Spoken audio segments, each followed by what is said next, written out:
ولذا نريد التعجيل في دخولنا في منظمة البريكس حتى ندخل في تنظيم آخر غير الدولار وغير الأورو وغير أولا، وهذا فيه فائدة كبيرة لاقتصادنا إن شاء الله. فوت 60 سنة من علاقات، والجزائر وفية أكبر وفاء إلى هذه العلاقة وهذه الصداقة. أولا صيانة أو صون استقلالنا يأتي بمساعدة قوية من روسيا الفيدرالية الصديقة في تسليحنا وفي الدفاع عن حريتنا.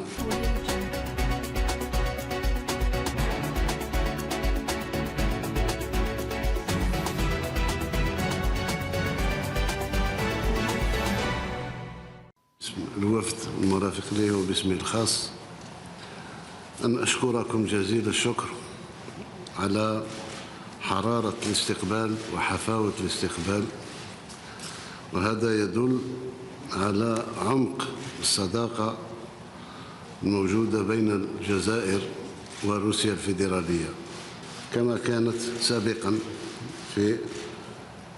من قبل. علاقات لم تتغير، ما يفوت 60 سنة من علاقات، والجزائر وفية أكبر وفاء إلى هذه العلاقة وهذه الصداقة.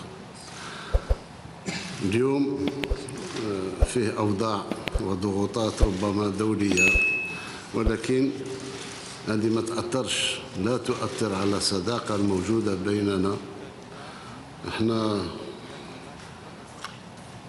أولا صيانة أو صون استقلالنا يأتي بمساعدة قوية من روسيا الفيدرالية الصديقة في تسليحنا وفي الدفاع عن حريتنا في ظروف إقليمية صعبة جدا.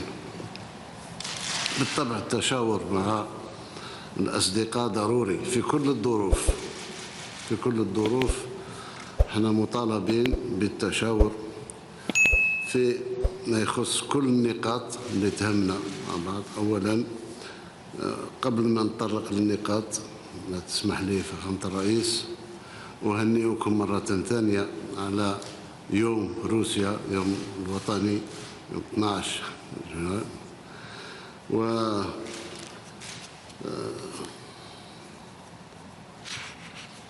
بالنسبة للمحاور الأساسية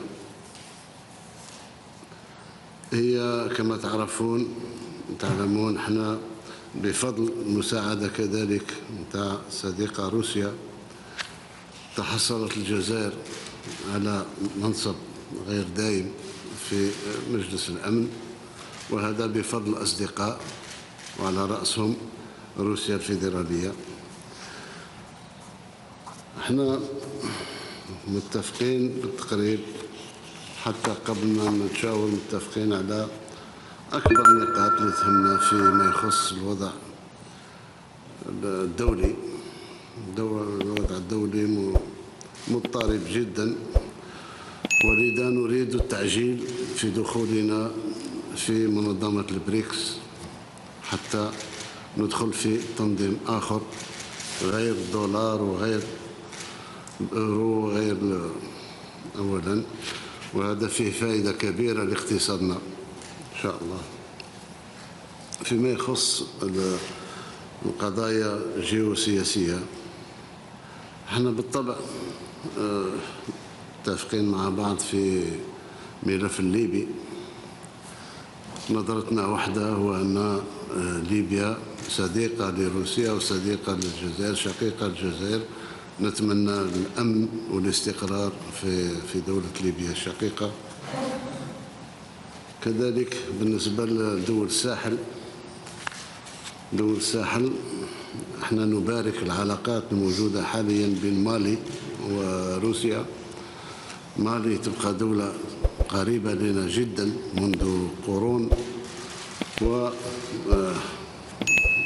إذا أمكن الحال أننا نتشاور في تسيير ملف مالي هو حاليا فيه اتفاق الجزائر، ما يسمى باتفاق الجزائر، نطلب المساعدة من أصدقائنا الروس